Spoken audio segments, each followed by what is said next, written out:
예레미야서 42장 15절 22절까지. 예레미야서 42장 15절 22절까지. 예레미야 42장 15절. 너희 유다의 남은 자여, 이제 여호와의 말씀을 들으라. 만군의 여호와 이스라엘의 하나님께서 이와 같이 말씀하시되, 너희가 만일 애굽에 들어가서 거기로 살기로 고집하면 너희가 두려워하는 칼에 애굽 땅으로 따라가서 너희에게 미칠 것이요, 너희가 두려워하는 기근이 애굽으로 급히 따라가서 너희에게 임하리니 너희가 거기에서 죽을 것이라. 무릇 애굽으로 들어가서 거기에 머물러 살기로 고집하는 모든 사람은 이와 같이 되리니 곧 칼과 기근과 전염병에 죽을 것인즉 내가 그들에게 내리는 재난을 벗어나서 남을 자 없으리라. 만군의 여호와 이스라엘의 하나님께서 이와 같이 말씀하시되, 나의 노여움과 분을 예루살렘 주민에게 부은 것 같이 너희가 애굽에 있을 때에 나의 분을 너희에게 부으리니 너희가 가증함과 놀램과 저주와 치욕거리가 될 것이라. 너희가 다시는 이 땅을 보지 못하리라 하시도다. 유다의 남은 자들아, 여호와께서 너희를 두고 하신 말씀에 너희는 애굽으로 가지 말라 하셨고, 나도 오늘 너희에게 경고한 것을 너희는 분명히 알라. 너희가 나를 너희 하나님 여호와께 보내며 이르기를, 우리를 위하여 우리 하나님 여호와께 기도하고 우리 하나님 여호와께서 말씀하시던 대로 우리에게 전하라. 우리가 그대로 행하리라 하여 너희 마음을 속였느니라. 너희 하나님 여호와께서 나를 보내사 너희에게 명령하신 말씀을 내가 오늘 너희에게 전하였어도 너희가 너희 하나님 여호와의 목소리를 도무지 순종하지 아니하였은즉 너희가 가서 머물려고 하는 곳에서 칼과 기근과 전염병에 죽을 줄 분명히 알지니라. 아멘. 오늘 이 본문의 핵심 단어 중에 하나는 여호와의 말씀을 들으라입니다. 15절 말씀, 너희 유다의 남은 자여, 이제 여호와의 말씀을 들으라. 그것도 한번 밑줄 그어볼까요? 여호와의 말씀을 들으라. 하나님 말씀을 집중하라. 하나님의 뜻에 순종하라. 세상을 바라보지 말고 하나님 말씀에 집중해야 합니다. 하나님이 뭐라고 말씀하시는지 하나님의 뜻에 집중해야 하죠. 순종해야 합니다. 내가 좋아하는 것만 순종하고 좋아하지 않은 말은 순종하지 않으면 그것은 온전한 순종이라고 말할 수 없겠죠. 우리는 어떤 뜻을 정하고 내 뜻이 그에 부합되면, 내가 뜻을 정했어요. 오늘 본문에는 어떤 뜻을 정했냐면, 이 요하난과 남은 유다 사람들이 바벨론의 보복이 두려워서 그래서 이 사람들이 애굽 땅으로 숨어야겠다, 애굽으로 가야겠다, 애굽으로 의지하죠. 바벨론이 침공했을 때도 애굽의 원군을 요청했고요. 지금은 바벨론이 보복할 것을 두려워해서 애굽으로 가려고 마음먹었습니다. 그 이전에 예레미야에게 뭐라고 요청했냐면, 당신의 하나님에게 기도해 보시오. 하나님께서 뭐라고 말씀하시는지 우리가 그대로 순종하겠습니다 라고 말합니다. 그런데 오늘 본문에 보면 그들이 마음을 속였다라는 사실을 알 수가 있어요. 예레미야가 그들에게 너희가 하나님을 속였다.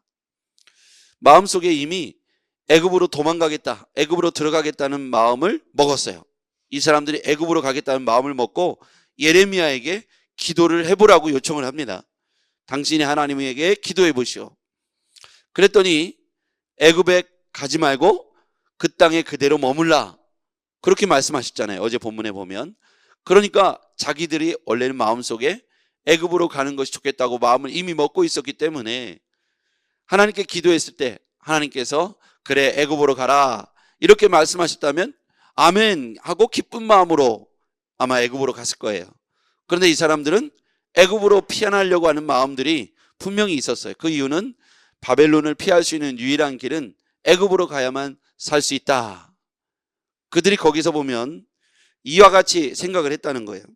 자, 15절 말씀을 한번 볼게요. 너희 유다의 남은 자여, 이제 여호와의 말씀을 들으라. 만군의 여호와 이스라엘 하나님께서, 자 여기 보면 이스라엘의 하나님이라고 고백되어 있죠. 그런데 그들은 너희 하나님이라고 표현합니다. 이와 같이 말씀하실 때 너희가 만일 애굽에 들어가서 거기서 살기로 고집하면 거기에서 살다. 이것을 원어로 보면 나그네, 객이 되다 그렇게 표현하고 있습니다. 그들이 이스라엘의 하나님인데 애굽에 들어가서 거류민, 나그네, 객이 되어 살겠다고 고집을 피운다는 거예요. 왜요? 바벨론을 피해서 살기 위해서 애굽으로 가겠다는 거예요. 애굽으로 내려간다는 것은 하나님을 신뢰하지 않는다는 내면적 표현이 그 안에 있습니다. 하나님을 신뢰했다면 말씀하셨던 대로 그 안에 머물러 있어야겠죠. 그 땅에 머물러야 되는데 그들이 애굽으로 갈 생각을 굳히고 하나님께 기도하죠. 하나님의 메시지가 거기 남아있으라 하니까 애굽에 들어가서 살자라고 속마음을 드러냅니다. 16절, 그렇게 애굽에 가서 나그네라도 좋으니까 하나님의 나라가 아니라 나그네로 살기로 고집하면 너희가 두려워하는 칼이 애굽 땅으로 따라가서 너희에게 미칠 것이고 너희가 두려워하는 기근이 애굽으로 급히 따라가서 너희에게 임할 것이다. 너희가 거기에서 죽을 것이다. 그런데 이 사람들이 계속해서 무릇 애굽으로 들어가서 거기에 살기로 고집하는 모든 사람은 이와 같이 되리니 곧 칼과 기근과 전염병에 죽을 것인즉, 거기서부터 밑줄 그어볼게요. 내가 그들에게 내리는 재난을 벗어나서 남을 자 없으리라. 내가 그들에게 내리는 재난. 여기서 보면 주체가, 재난의 주체, 재난을 내리는 주체가 누구입니까? 하나님이시잖아요. 그렇죠? 그래서 하나님을 피해서 애굽으로 간들 애굽이 안전한 땅이 아니라는 겁니다. 우리가 생각할 때는 애굽이라는 나라를 생각하잖아요. 바벨론에 비해서 애굽은 훨씬 더 강하고 당시에 강력한 군사력을 갖고 있기 때문에 자기들 그곳에 가서 나그네로 살아도 객으로라도 살아도 거기서 죽지 않고 살아남겠다는 생각을 했던 것이죠. 근데 정작 두려워야 될 하나님을 무시하고, 어제 하나님의 메시지가 예레미야를 통해서 전달됐잖아요. 그렇죠? 하나님께서 그 땅에 머물라, 애굽에 들어가도 살지 못할 것이다. 그래서 하나님께서 머물라는 말씀을 주셨음에도 불구하고 이들은 애굽 땅으로 가려고 했던 종전의 계획을, 마음에 숨기고 있던 이 계획을 그대로 실행하려고 합니다. 그래서 이들이 두려워하는 칼, 두려워하는 기근, 그 다음에 이런 것들로부터 피하지 못한다는 것이죠. 하나님께서 기근과 칼과 전염병을 그들에게 내리기 때문입니다. 그래서 우리가 생각할 때 이 애굽을 이제 영적으로 한번 해석해 볼게요. 하나님의 백성이 애굽으로 가서 피하려고 한다면 무슨 뜻일까요? 우리가 기도를 요청하면서도 한쪽의 마음은 사람을 의지하고 세상을 의지하고 돈을 의지하고 그렇게 하는 것이죠. 하나님을 의지한다고 하면서 기도해달라고 표현하지만 정작은 애굽을 의지한다는 거예요. 눈에 보이지 않아도, 불안해 보여도 하나님 나라에 머물라. 그러면 그 말씀대로 뜻을 따라야 되는데 그들은 이미 마음속에 애굽이 안전하다는 생각이 들어왔어요. 그래서 하나님께서 애굽으로 가라라고 말씀하시면 너무 좋을 것 같아서 기도를 요청하지만 하나님의 뜻이 애굽으로 가는 것을 동의하지 않았어요. 그럼에도 불구하고 그들은 애굽으로 가려고 했던 종전의 사람의 계획을 그대로 실행하려고 합니다. 성경은 이것을 속였다고 표현합니다. 자, 20절 말씀 볼게요. 같이 읽어보겠습니다. 시작. 너희가 나를 너희 하나님 여호와께 보내며 이르기를 우리를 위하여 우리 하나님 여호와께 기도하고 우리 하나님 여호와께서 말씀하신 대로 우리에게 전하라. 우리가 그대로 행하리라 하여 너희 마음을 속였느니라. 너희 하나님 여호와께서 나를 보내사 너희에게 명령하신 말씀을 내가 오늘 너희에게 전하였어도 너희가 너희 하나님 여호와의 목소리를 도무지 순종하지 아니하였은즉 너희가 가서 머물려고 하는 곳에서 칼과 기근과 전염병에 죽을 줄 분명히 알지니라. 그들은 이미 애굽 땅이 안전하다고 생각하는 그 마음이 하나님 앞에서 응답이 내리는 것과 상관없이 이미 마음속에 결정된 거죠. 사람의 생각, 마음의 생각을 하나님이 동의하지 않았다고 해서 그것이 불편하다고 해서 그것을 불순종하면 결국 우리 인생의 주체가 하나님이 아니라 우리가 되는 것이잖아요. 그래서 하나님께서 내리고자 하는 칼과 기근과 전염병이 애굽 땅까지 따라간다고 말씀하고 있는 것이죠. 모든 생사화복의 주체는 하나님이시지 않습니까? 칼, 기근, 전염병도 내가 내렸다라고 성경은 기록하고 있어요. 나는 하나님이라는 것이죠.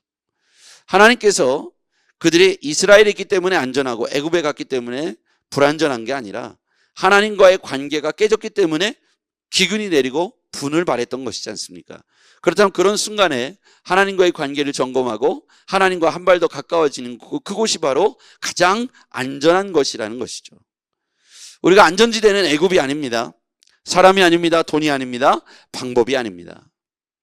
사람이 완벽해 보여도 영원하지 않고 돈이 완벽해 보여도 그 돈이 내 수중에 영원히 머물지 않으며 운과 재수로 사는 인생이 아니라 하나님께서 섭리하신 대로 우리를 이끌어 가신 대로 우린 그 안에 순종하면서 사는 것입니다.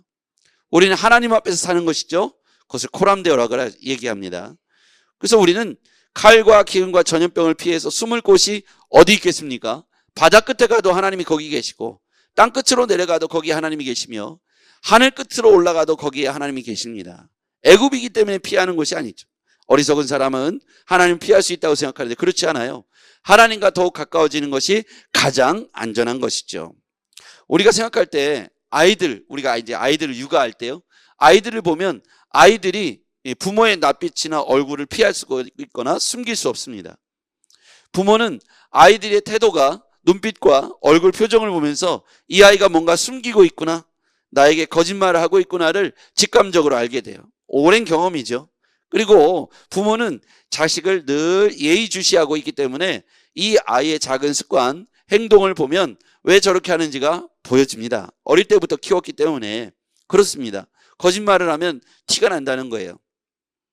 부모는 늘 자식을 생각할 때 이 아이가 잘못을 했어도 내 자식이고 잘했어도 내 자식이죠. 잘못했기 때문에 내 자식이 아닌 건 아니지 않습니까? 이 아이가 스스로 잘못을 인정하고 부모 곁에 왔을 때 부모가 좀 나무라고 혼내지만 그게 길지 않다는 거예요. 나무라고 혼내지만 이 아이가 뉘우치고 가까이 다가오면 이 아이를 밀쳐내는 게 아니라 오히려 용서하고 더 좋은 곳으로 이 아이에게 보답해 주잖아요. 맛있는 걸 사준다든지 원하는 걸 해결해 준다든지. 우리가 잘 보면 이 아이가 평소에 늘 하는 말이 있어요. 뭐 해주세요, 뭐 사주세요. 근데 그걸 쉽게 들어주지 않아요. 왜냐하면 보통 아이가 원하는 건 쉬운 게 아닌 것. 그래서 어린이날이나 한번 사줄 법한 일들을 애가 막 그렇게 졸졸졸 얘기하고 줄줄줄 얘기합니다. 예를 들자면 뭐 아이폰 하나 사주세요 라든지 뭐 해주세요 이렇게 말할 때 쉽게 해줄 수 있는 건 아니죠. 그걸 늘 기억해 줬다가 만약에 예를 들어서 이 아이가 큰 병에 걸렸다가 고쳐졌거나 아니면 이 아이가 큰 잘못을 했다가 다시 뉘우치고 돌아갔거나 했을 때 부모는 그 아이폰을 생각하고 그때 해결해 주잖아요. 그러면서 큰 선물을 줍니다. 우리가 잘해서 받기도 하지만 큰 잘못을 하고 뉘우치고 회개하고 돌아왔을 때 부모는 큰 것을 선물해 주기도 한다는 것이죠. 오히려 거꾸로 아무리 잘하다가도 결정적인 순간에 등을 돌리고 부모를 속이고 사고를 치면 걷잡을 수 없는 것 아니겠습니까? 하나님도 우리를 향해서 우리 교회와 이 나라 그리고 우리 자신을 향해서도 저는 비슷하다고 생각합니다. 우리가 하나님 앞에서 완벽할 수 없잖아요. 늘 티가 있고 흠이 있고 우리 안에 하나님을 향한 불순종의 모습들이 있을 수 있어요. 근데 여기서 중요한 건 하나님 앞에 그럴 때마다 문제를 가지고 연약함을 가지고 그대로 인정하고 용서와 자비와 긍휼이 많으신 하나님 앞으로 은혜를 구하며 그 앞에 대면하는 것이죠. 하나님과의 대면이 가장 빠른 회복의 길인 줄 믿습니다. 우리가 문제를 해결하려면 하나님과 대면해야 돼요. 그렇지 않으면 우리가 애굽으로 피한들 완벽한 온전한 해결이 아니라는 것입니다. 하나님과 더 한 발 더 가까이 가고 하나님 앞으로 한 발 더 가까이 우리가 다가설 때 그때가 바로 해결되는 시점이고 은혜가 회복되는 시점인 줄 믿습니다. 여러분 8월이 시작되었어요. 이 8월 한 달 우리는 더위와 싸우고 또 여러 가지 고물가와 싸워야 하며 사회적으로 불경기와 싸워야 합니다. 그리고 영적인 아주 그 타락한 시대에 우리가 함께 맞서 싸워야 합니다. 어제 어떤 기사를 보다 보니까 예루살렘에서 세계에서 가장 큰 동성애 축제가 열렸다는 거예요.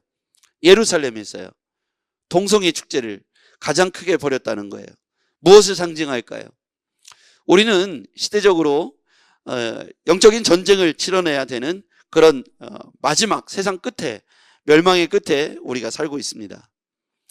여러분 우리가 함께 마음과 생각을 모으지 않으면 자칫 물질의 노예가 될 수 있고요. 우리가 왜냐하면 필요한 게 물질이라 늘 돈을 구하며 돈을 벌기 위해서 돈 때문에 일희일비하면서 우리가 살다 보면 돈을 계속 바라보다 보면 하나님의 영성이나 신앙을 까먹게 되고 그리고 그것에 휘둘리는 인생을 살게 돼요.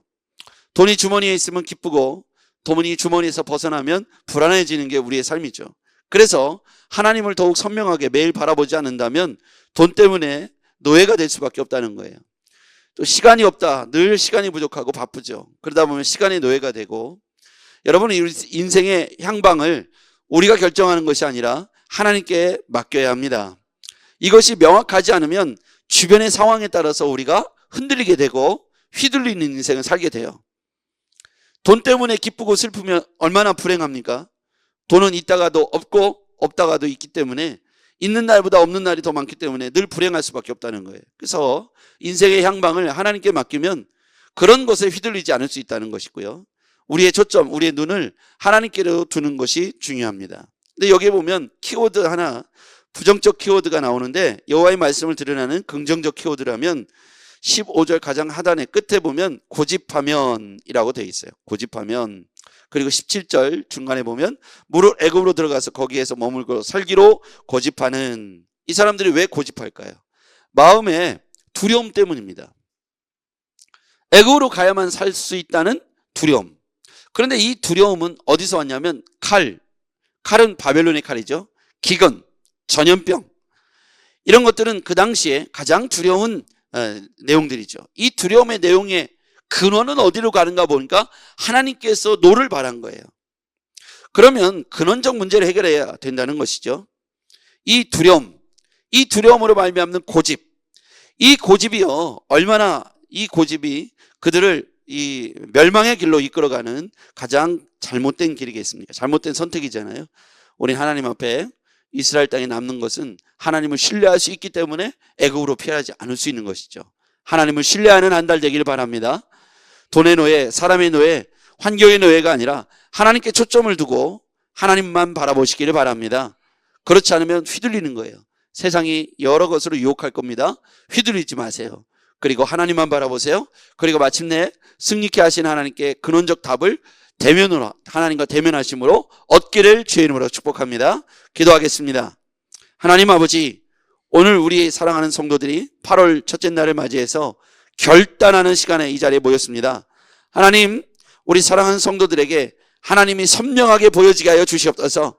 주의 뜻이 선명해지게 하시고 휘둘리는 인생이 아니라 하나님 앞에서 복된 인생 되게 축복해 주시옵소서.